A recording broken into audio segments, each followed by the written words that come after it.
چوری سے بچنے کے لیے اچھا عموماً گھر میں چوری ہو جاتی ہے، خاص طور پر اس وقت کہ جب جہیز وغیرہ کا سامان جمع کر کے رکھا جاتا ہے لڑکیوں کے لیے، یا جو ہے کوئی کمیٹی وغیرہ کھلتی ہے اور خبر لگ جائے چوروں کو، تو عموماً چوری کا خطرہ ہوتا ہے۔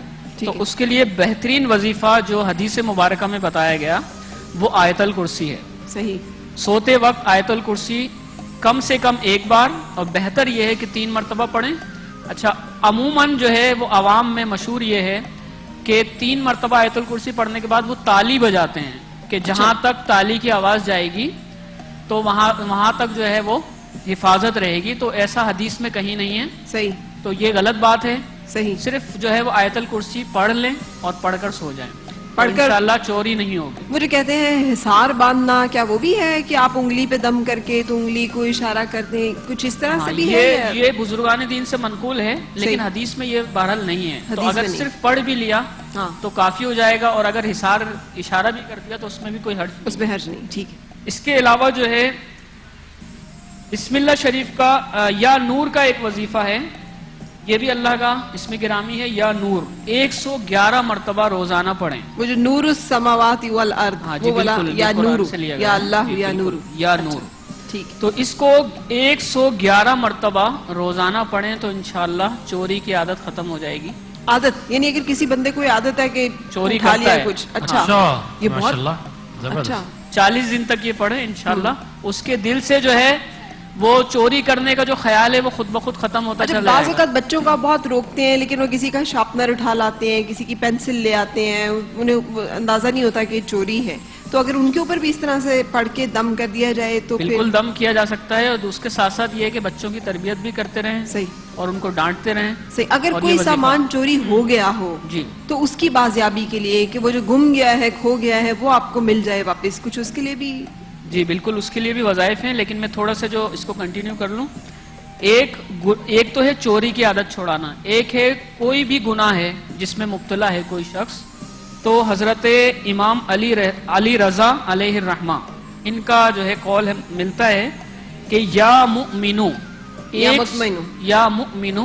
136 مرتبہ پڑھیں، ٹھیک، تو انشاءاللہ 40 دن تک اس کو پڑھیں گے تو انشاءاللہ جس گناہ میں مبتلا ہوں گے، جس کی عادت ہوگی، اس کو چھڑانے کی نیت سے پڑھیں تو انشاءاللہ وہ گناہ چھوٹ جائے گا۔ بہت ماشاءاللہ۔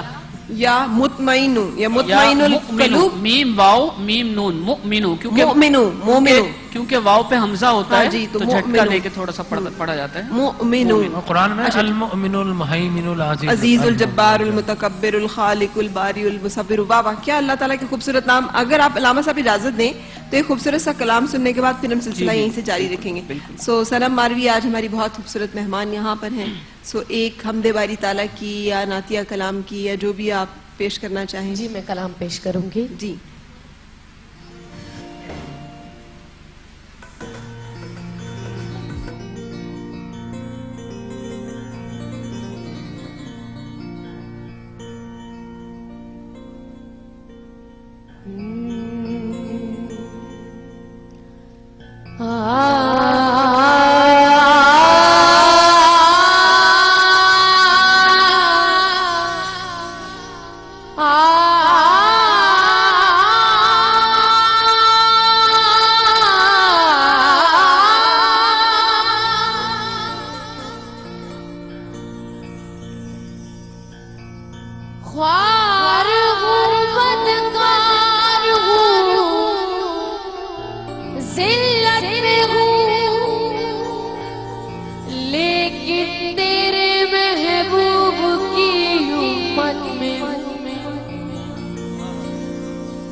علی کتنے تیری ثنا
سبحان اللہ. اچھا یہاں پہ ایک بریک کے لیے رک رہے ہیں اور بریک کے بعد پھر آپ سے ملاقات.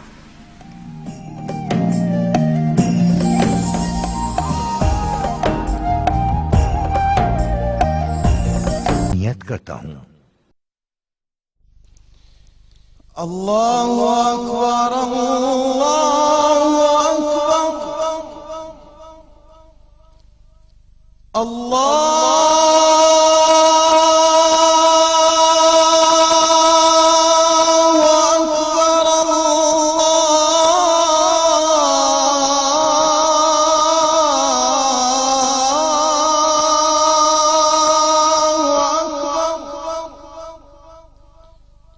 أشهد أن لا إله إلا الله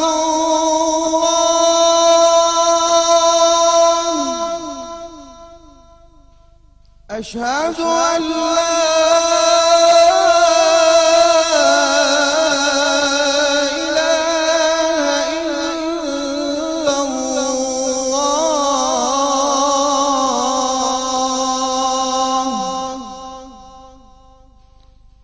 أشهد أن محمدا رسول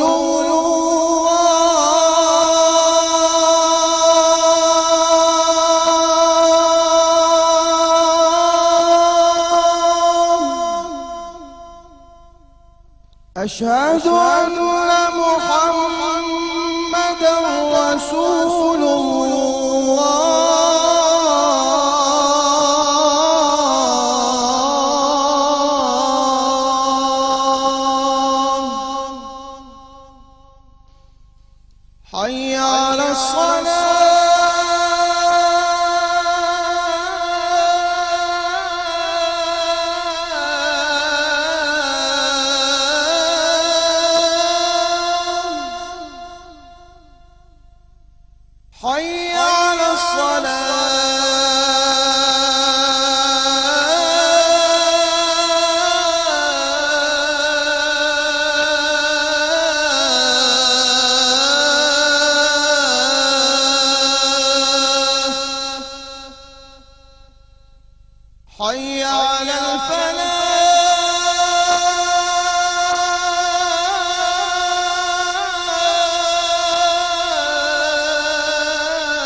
الصلاة خير من النوم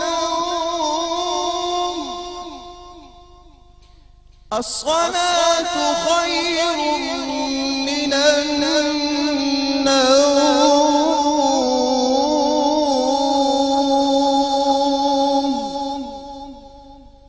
الله أكبر الله أكبر لا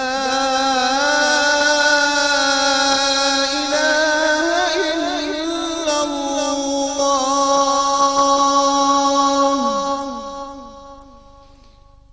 اللهم رب هذه الدعوة التامة والصلاة القائمة آت محمدا الوسيلة والفضيلة والدرجة الرفيعة وابعثه مقاما محمودا الذي وعدته وارزقنا شفاعته يوم القيامة إنك لا تخلف الميعاد.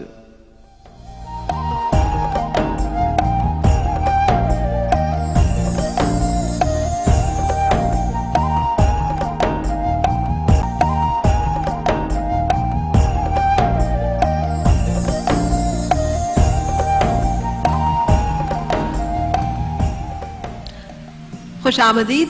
رمضان عشق ہے. آج ہم بات کر رہے ہیں اپنی ٹرانسمیشن میں روزہ کے جو مقاصد ہیں کہ ہم اپنے دین کی زیادہ سے زیادہ سمجھ حاصل کریں اور اس میں اللہ تعالیٰ مسلمان سے کیا چاہتا ہے. جو ابھی تک کی گفتگو ہے اس سے میں نے جو باتیں اخذ کی وہ یہ کہ ایک مسلمان ایک اچھا پڑوسی ہوتا ہے, ایک دیانتدار تاجر ہوتا ہے, ایک ایماندار افسر یا محنتی ورکر ہوتا ہے, وہ ایک اچھا مخلص باپ ہوتا ہے, وہ ایک ایماندار تابع انسان ہوتا ہے, وہ مہمانداری کرنے والا ہوتا ہے, وہ چھوٹوں پہ رحم کرنے والا, بڑوں ان کی شفقت کرنے والا, بڑوں کی عزت و احترام کرنے والا, قوانین کی پاسداری کرنے والا.